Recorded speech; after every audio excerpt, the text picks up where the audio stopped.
केतु समुद्र तल से 8,611 मीटर ऊपर स्थित माउंट एवरेस्ट के बाद पृथ्वी पर दूसरा सबसे ऊंचा पर्वत है। यह पाकिस्तान के गिलगित बाल्टिस्तान के पीओके क्षेत्र में स्थित है। इसे अक्सर पृथ्वी पर सबसे कठिन या सबसे खतरनाक पर्वत भी कहा जाता है। तीसरे स्थान पर नंगा पर्वत है, जिसमें मृत्यु से चढ़ाई दर लगभग 20% है। दूसरे नंबर पर केटू है, जिसकी चढ़ाई के दौरान मृत्यु दर लगभग 26% है। और पहले नंबर पर अन्नपूर्णा 1 है, जिसकी चढ़ाई के दौरान मृत्यु दर 32% है। अगर हम सिर्फ इस मीट्रिक पर ध्यान दें तो यह बिल्कुल साफ है कि अन्नपूर्णा सबसे खतरनाक है। लेकिन अगर नजदीक से देखें तो कहानी में और भी बहुत कुछ है। सबसे पहले तो यह कि अन्नपूर्णा पर सबसे कम चढ़ाई की जाती है, जो कि किसी भी अन्य 8,000 मीटर की चोटी से लगभग 1/3 कम है। 1856 में क्षेत्र की 2 सबसे प्रमुख चोटियों का रेखाचित्र बनाया गया और उन्हें कराकोरम 1 और कराकोरम 2 या K1 और K2 नाम दिए गए। क्योंकि K2 बहुत दूर है, इसलिए कोई भी शहर या व्यापार मार्ग नहीं था जो इसे देखने के लिए पर्याप्त रूप से करीब हो, कम से कम भारतीय पक्ष से। इस वजह से इसे स्थानीय लोगों द्वारा कभी कोई नाम नहीं दिया गया। दशकों बाद जब यूरोप में पर्वतारोहण विकसित हो रहा था, तो इस क्षेत्र में कोई प्रयास या अभियान भी नहीं हुआ। हालांकि सदी के अंत में धीरे धीरे ध्यान दुनिया की तथाकथित छत की ओर चला गया, जहां 8,000 मीटर ऊंची सभी चोटियां अभी भी अनछुई थी। केटू के करीब पहुंचने का प्रयास करने वाला पहला अभियान 1892 में हुआ था, जब एक ब्रिटिश खोजकर्ता एक समूह को कॉनकॉर्डिया नामक एक बिंदु पर ले गया था, जो आधार से लगभग 8 घंटे की दूरी पर है। यह उस समय पहाड़ के सबसे करीब कोई भी व्यक्ति था, कम से कम हम तो यही जानते हैं। फिर 1902 में पहली बार सर्वेक्षण किए जाने के लगभग 50 साल बाद शिखर तक पहुंचने का पहला सच्चा प्रयास किया गया। यह एक अंतर्राष्ट्रीय अभियान था जो चीन में उत्तर की ओर से पहुंचा और पूर्वोत्तर रिज पर 21,400 फीट या 6,525 मीटर की ऊंचाई तक चढ़ गया। इस पहले प्रयास में केटू तक पहुंचने के लिए वास्तविक रसद दुःस्वप्न का एहसास हुआ। जाहिर है, निकटतम आबादी वाले क्षेत्र से आधार तक पहुंचने के लिए 14 दिनों की ट्रैकिंग लगी। इसके बाद उन्होंने इस प्रयास में 68 दिन बिताए और 5 अलग अलग प्रयास किए, लेकिन 2 महीने से ज्यादा समय तक वे वहां रहे। लेकिन मौसम केवल 8 दिन ही साफ रहा। यह अभियान आने वाली कई असफलताओं में से पहला था। अगला प्रयास 1909 में एक इतालवी टीम द्वारा किया गया, जिसका नेतृत्व प्रसिद्ध पर्वतारोही और खोजकर्ता ड्यूक ऑफ अब्रूजी ने किया। उनकी टीम विपरीत दिशा से पहुंची और दक्षिण पूर्वी स्पर पर चढ़ गई, जिसे अब अब्रूजी स्पर के नाम से जाना जाता है, जो आज मानक मार्ग है। लगभग 75% प्रयास इसी मार्ग पर किए जाते हैं। यह 5,400 मीटर या 17,700 फीट से शुरू होता है और खड़ी तकनीकी चट्टान चढ़ाई और बर्फ के मैदानों के बीच बारी बारी से होता है। लगभग तुरंत ही यह मार्ग ड्यूक की टीम के लिए बहुत कठिन साबित हुआ, इसलिए वे नीचे उतरे और कुछ आसान की तलाश में इधर उधर देखने लगे। दुर्भाग्य से हर दूसरा मार्ग और भी ज्यादा चुनौतीपूर्ण लग रहा था, इसलिए उन्होंने बस यह घोषित कर दिया कि केटू पर चढ़ना असंभव है और कुछ आसान की तलाश में निकल पड़े। इसलिए इस घोषणा के लगभग 2 दशकों तक पृथ्वी पर दूसरे सबसे ऊंचे पर्वत पर एक भी प्रयास नहीं किया गया। यह तब तक था जब तक कि अमेरिकन अल्पाइन क्लब ने 1937 में अपनी वार्षिक बैठक आयोजित नहीं की और बैठक के दौरान 1938 में केटू की टोह लेने की योजना प्रस्तावित की गई और उसके बाद भी एक संभावित प्रयास किया गया। यदि टोह लेने के बाद उस वर्ष कोई प्रयास व्यावहारिक नहीं था, तो वे अगले वर्ष 1939 में एक वास्तविक प्रयास के लिए वापस आएंगे। क्लब के अधिकांश सदस्य इस विचार के प्रबल समर्थक थे, इसलिए आवेदन जमा किया गया और अभियान की योजना बनाई गई। भोजन के लिए वे 50 पाउंड पेमिकन लाएंगे, जो वसा, सूखे मांस और कभी कभी सूखे जामुन का मिश्रण होता है। यह वसायुक्त मिश्रण उनकी कैलोरी का बड़ा हिस्सा होगा। इसके अलावा उन्होंने सूखे फल और सब्जियां लाने की योजना बनाई जो तब तक उपलब्ध हो रही थी, साथ ही बिस्कुट, अनाज और पाउडर वाला दूध भी। उपकरणों के लिए आज के क्रैम्पन के विपरीत उनके पास जूते होंगे जिनमें पकड़ के लिए नीचे की ओर कीलें निकली होंगी। उनकी रस्सियां आधुनिक नायलॉन के बजाय भांग और मनीला की होंगी और उनकी बर्फ की कुल्हाड़ियों में लकड़ी का शाफ्ट और स्टील का सिर होगा। एक बार जब उपकरण तैयार हो गए और योजनाएं अंतिम रूप ले ली गई, तो वे 14 अप्रैल को न्यूयॉर्क से मुंबई, भारत के लिए रवाना हुए। लगभग एक महीने बाद 9 मई को वे आधुनिक पाकिस्तान के उत्तरी छोर पर पहुंच गए। फिर वहां से ठीक उत्तर पूर्व में वे वायल शहर पहुंचे जो उस समय सड़क का अंत था। इसका मतलब था कि अब उन्हें केटू तक पहुंचने के लिए शेष 360 मील या 580 किलोमीटर पैदल चलना था। अपने सभी गियर को ले जाने के लिए उन्होंने 100 कुलियों को काम पर रखा और शुरुआत में 25 टट्टुओं के साथ रवाना हुए। जब इलाका टट्टुओं के लिए बहुत कठिन हो गया तो उनकी जगह और अधिक कुलियों को रखा गया। कुछ समय बाद उन्होंने कुछ स्थापित शेरपाओं को भी काम पर रखा।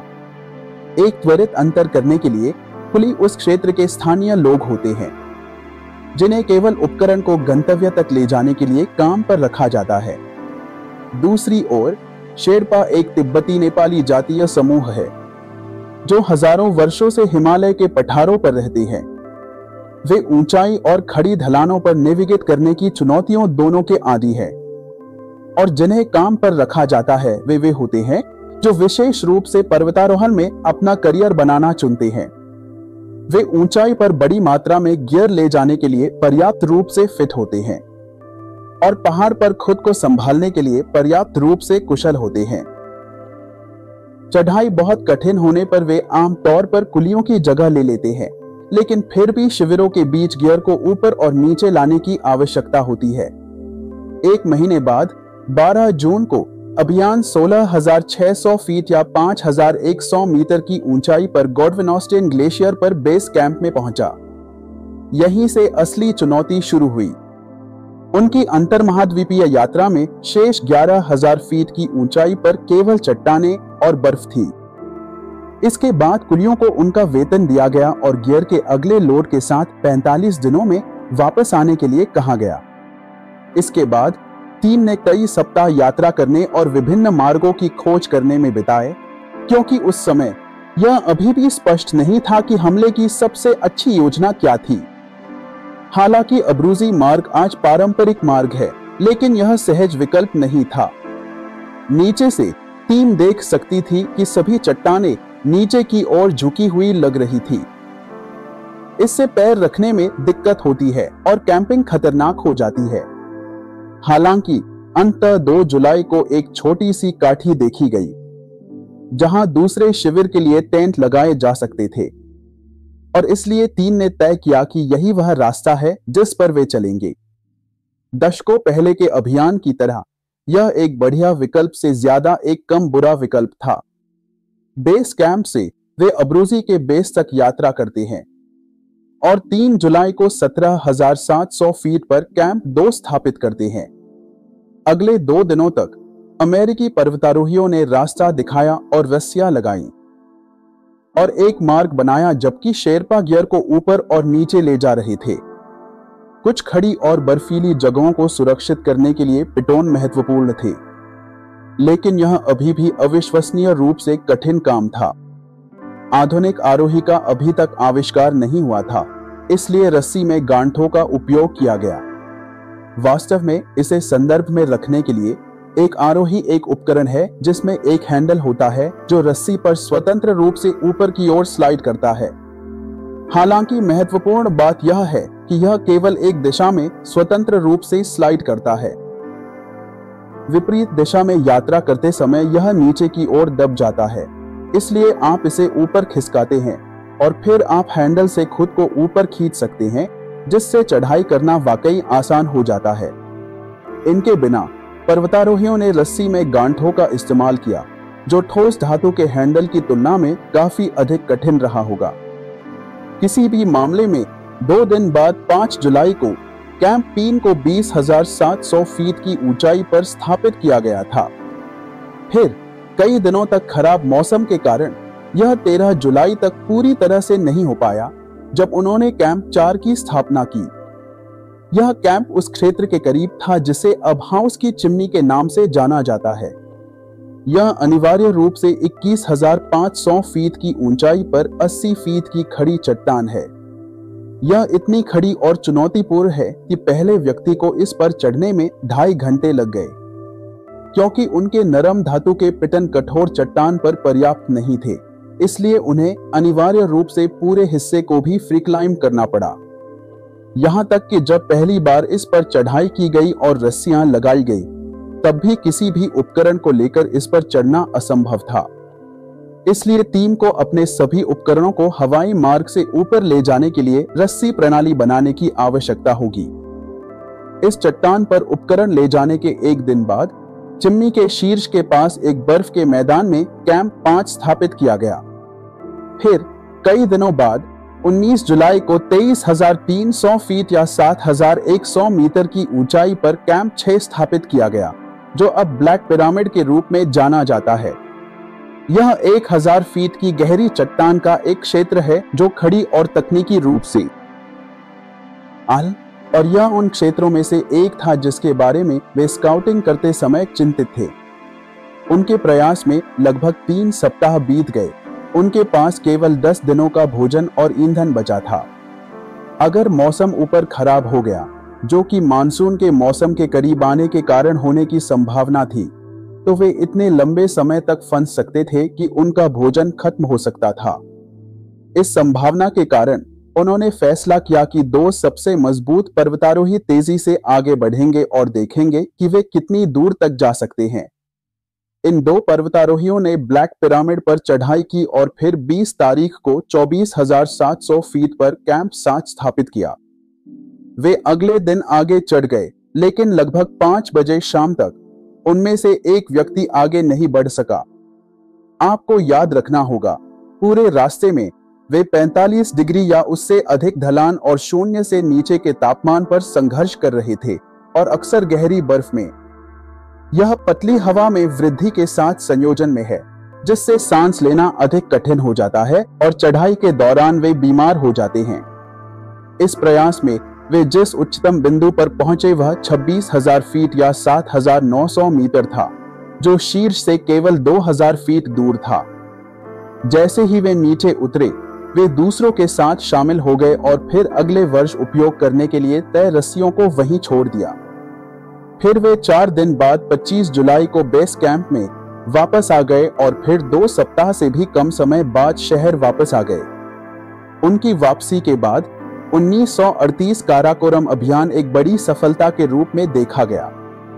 इस तरह के महत्वाकांक्षी प्रयास के लिए यह अपेक्षाकृत सस्ता था। उन्होंने एक व्यवहार्य मार्ग खोज लिया था और इसका उपयोग करने वाले किसी व्यक्ति के करीब पहुंच गए थे। और सबसे महत्वपूर्ण बात यह है कि कोई मौत या दुर्घटना नहीं हुई। इसने अगले वर्ष पूर्ण प्रयास के लिए पूरी तरह से आधार तैयार कर दिया। जैसा कि आपने देखा होगा, इतने कठिन और खतरनाक पहाड़ के लिए 3 प्रयासों में एक भी हताहत दर्ज नहीं किया गया था। दुर्भाग्य से 1938 का अभियान इतना भाग्यशाली होने वाला आखिरी अभियान था। शुरुआत से ही 1939 का अभियान एक बिल्कुल अलग अनुभव था। इस वजह से चुने गए टीम के सदस्यों को ऐसे व्यक्ति होने चाहिए थे जो खुद के खर्चे खुद उठाने के लिए पर्याप्त धनी हो। इससे उम्मीदवारों की संख्या कम हो गई और इसका मतलब था कि औसतन समूह पिछले साल के समूह जितना कुशल या अनुभवी नहीं था। इसके अलावा ऐसे कारणों से जो पूरी तरह से स्पष्ट नहीं है, पिछले वर्षों के कोई भी सदस्य एक और प्रयास करने के लिए तैयार नहीं थे। यह पैसे या निवेश किए गए समय या किसी और चीज के कारण हो सकता है, लेकिन किसी भी तरह से इसका मतलब था कि कुछ शेरपाओं के अलावा यह पूरी तरह से एक नई टीम होगी। सभी आवश्यक व्यवस्था करने और सभी गियर प्राप्त करने के बाद टीम के सदस्य 2 मई को वेल में फिर से सड़क के अंत में पहुंच गए। इसके कुछ समय बाद वे मई के अंत में बेस कैंप पहुंच गए और पिछले साल की तरह पोर्टरों को भुगतान किया गया और 23 जुलाई को वापस आने के लिए कहा गया। इससे अभियान को K2 के शीर्ष पर पहुंचने और फिर वापस नीचे आने के लिए 53 दिन मिले। बेस कैंप स्थापित करने के बाद टीम ने 8 जून तक अब्रूजी मार्ग के आधार पर कैंप 1 स्थापित किया। शुक्र है कि पिछले अभियान पर गए शेरपाओं की मदद से उन्होंने सभी समान शिविरों का उपयोग करने की योजना बनाई। कैंप 1 से वे कैंप 2 की ओर बढ़े, जहां 3000 पाउंड से अधिक गियर अंततः पहाड़ पर वितरित करने के लिए लाया गया। फिर वे 3 पर आगे बढ़े और फिर 20 जून को हाउस की चिमनी के ठीक नीचे 4 पर पहुंचे।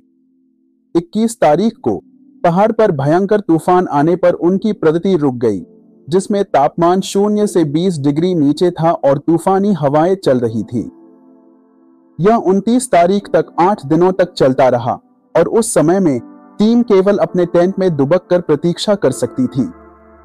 हालांकि जैसे ही तूफान शांत हुआ, वे फिर से काम पर लग गए और चिमनी पर रस्सियां बांधने लगे। चिमनी के ऊपर कैंप 5 स्थापित करने के बाद उन्हें एक और तूफान का सामना करना पड़ा, लेकिन फिर भी जुलाई की शुरुआत में उन्होंने कैंप 6 स्थापित किया, ब्लैक पिरामिड पर चने और फिर कैंप 7 स्थापित किया। इससे वे 24,700 फीट या 7,500 मीटर की ऊंचाई पर पहुंच गए और केवल 3,500 फीट की दूरी तय करनी थी। इसका मतलब यह भी था कि उनके पास शिखर पर पहुंचने के लिए लगभग 3 सप्ताह का समय था और पोर्टरों के आने से पहले नीचे उतरना था। दुर्भाग्य से यह वह समय भी था जब पहली समस्या शुरू हुई। ढलानों की ढलान और तूफानों और बादलों के बीच बेस कैंप पार्टी को नहीं लगा कि अग्रिम पार्टी बहुत दूर तक पहुंच गई है। वास्तव में उन्होंने सोचा भी नहीं था कि वे कैंप 4 तक पहुंच गए हैं और इस वजह से वे आपूर्ति को ऊपर नीचे नहीं ले जा रहे थे। इसमें भोजन, रस्सी, ईंधन और टेंट जैसी चीजें शामिल थी, जो स्पष्ट रूप से महत्वपूर्ण है। टीम के नेता को अंततः यह देखने के लिए नीचे उतरना पड़ा कि क्या हो रहा था, और यह पता लगाने पर कि शिविरों में स्टॉक नहीं था, वह यह पता लगाने के लिए कैंप 7 से कैंप 2 तक नीचे उतरा कि क्या हो रहा था। निचली टीम स्पष्ट रूप से आश्चर्यचकित थी और यह सुनकर प्रोत्साहित हुई कि वे कितनी दूर तक पहुंच गए थे, और कुछ ही समय बाद बड़ी टीम ऊपर चढ़ गई। तब तक अब लोग थकने लगे थे। उन्होंने ऊंचाई पर करीब 1 महीना बिताया था और ऊंचाई की बीमारी और थकावट के लक्षण स्पष्ट होने लगे थे। उनमें से कुछ लोग शीतदंश से पीड़ित थे और कुछ इतने बीमार हो रहे थे कि उन्हें कुछ शेरपाओं की मदद से पहाड़ से नीचे लाना पड़ा। अगले दिन 17 तारीख को वे एक बार फिर से रवाना हुए, लेकिन दूसरा अमेरिकी आगे नहीं बढ़ सका। टीम लीडर और शेरपा कैंप 9 की स्थापना करते रहे, जबकि दूसरा व्यक्ति कैंप 8 में लौट आया। दूसरे व्यक्ति द्वारा रोके जाने से एक दिन पहले उनकी धीमी प्रगति के कारण उन्होंने कैंप 9 को थोड़ा ऊपर ले जाने में एक और दिन बिताया। फिर आखिरकार 19 जुलाई को मौसम एकदम सही था और शिखर सिर्फ 2200 फीट दूर था। उन्होंने तय किया कि यही वह दिन है जब वे प्रयास करेंगे, और इसलिए सुबह 9 बजे वे रवाना हो गए। हालांकि यह जल्दी लग सकता है, लेकिन वास्तव में यह पहाड़ पर अपेक्षाकृत देर है। आपको चढ़ने में लगने वाले समय, उतरने में लगने वाले समय और किसी भी देरी का हिसाब रखना होगा, क्योंकि आखिरी चीज जो आप चाहते हैं वह है अंधेरे में यात्रा करना।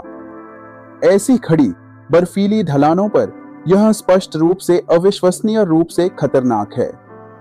थोड़ी देर बाद रवाना होने के बाद वे K2 पर एक ऐसे क्षेत्र में पहुंचे जो पौराणिक है। यह एक ऐसा क्षेत्र है जिसे द बॉटलनेक के नाम से जाना जाता है।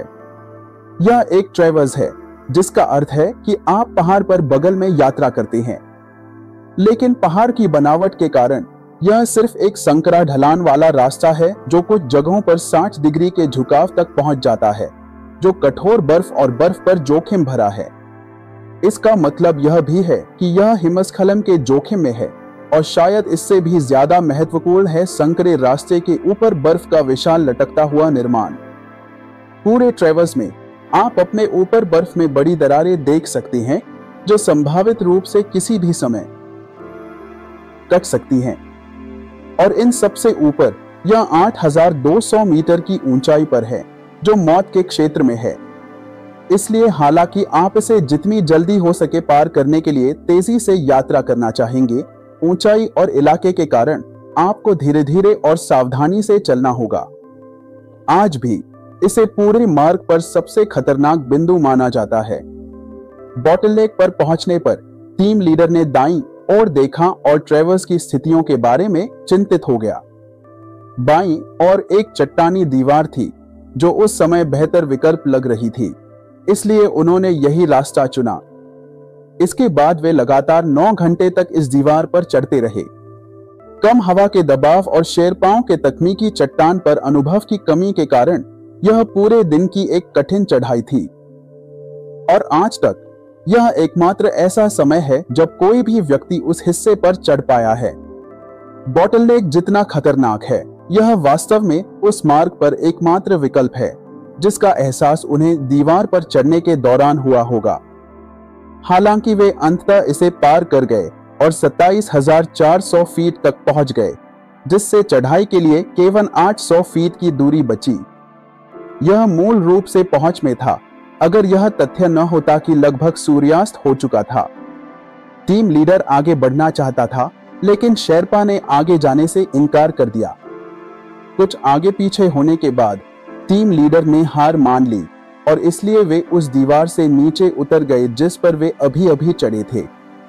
यह एक साथ बहुत करीब था, लेकिन फिर भी अंधेरे में बहुत दूर था।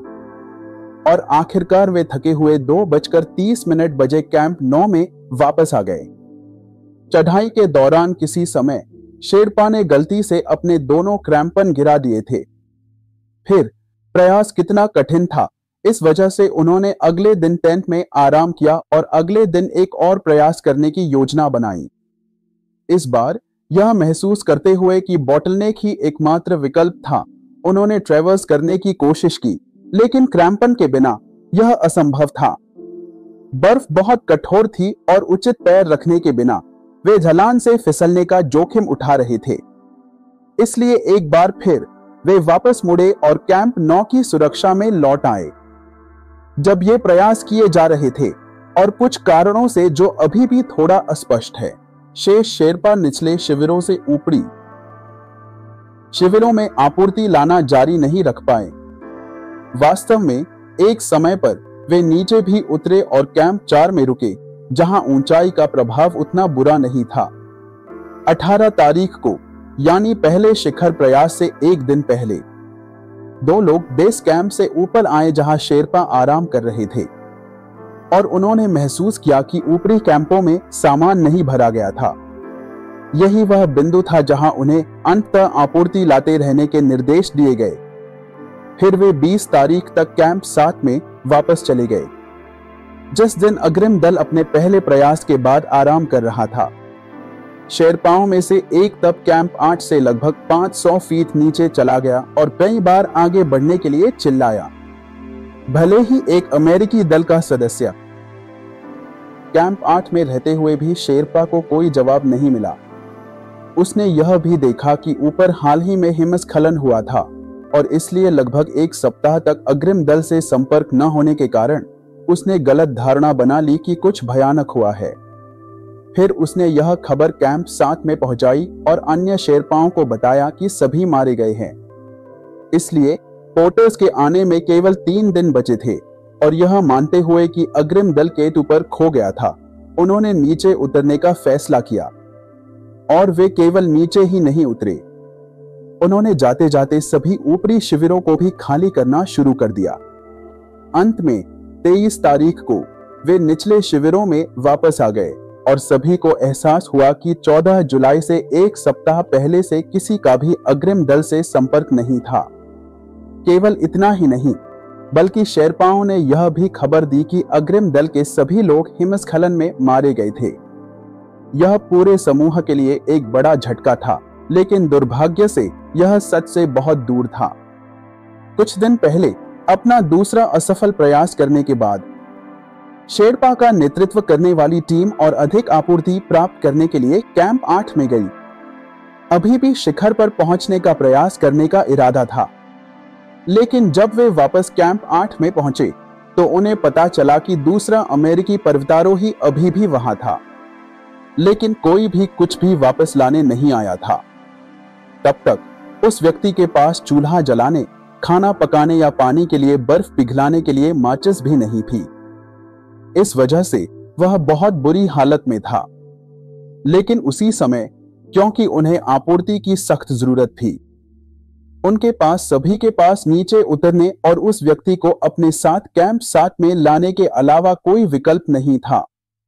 उसकी खराब हालत और ठंड से जमे पैरों के कारण यह उन तीनों के लिए एक खतरनाक उतरना था। एक बार तो वह फिसल भी गया और लगभग सभी को अपने साथ नीचे खींच लिया, लेकिन आखिरी सेकंड में पकड़ा गया। शेरपा गिरने के दौरान रस्सी से अपनी कमर के चारों ओर बड़े बड़े घाव बना लेता है। फिर भी वे सभी सूर्यास्त के समय कैंप 7 तक पहुंच गए, केवल यह देखने के लिए कि सभी टेंट बर्फ के नीचे गिर गए थे। वहां गद्दे भी नहीं थे और भोजन हर जगह बिखरा हुआ था। ऐसा लग रहा था कि कैंप को छोड़ दिया गया था।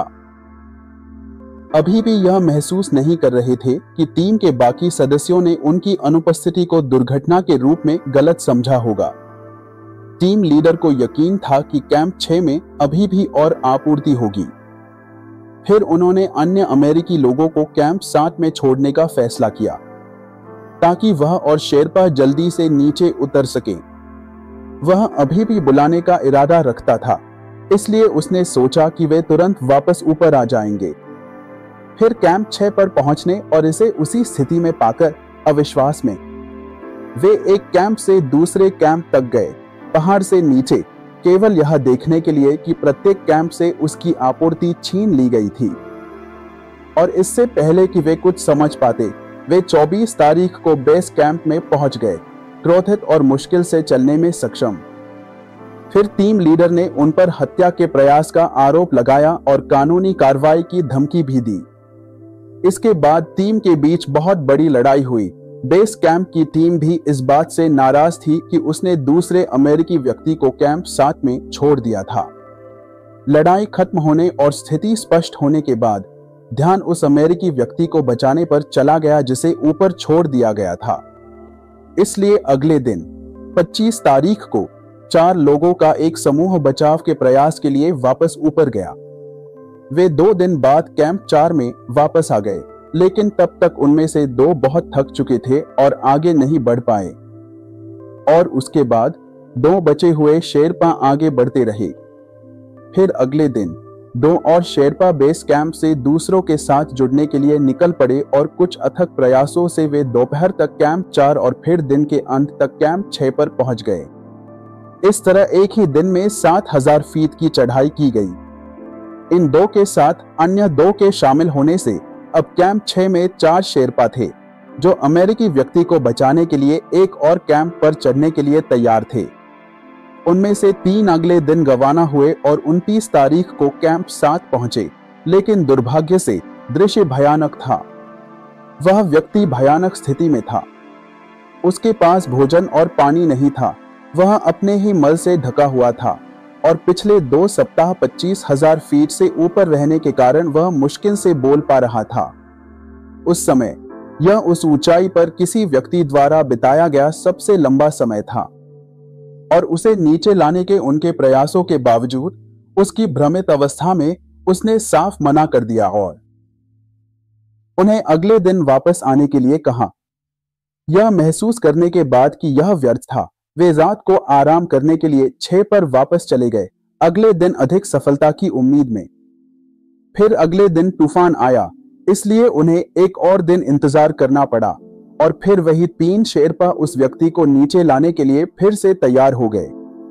दुख की बात है कि यह आखिरी बार था जब उन्हें कभी देखा गया था।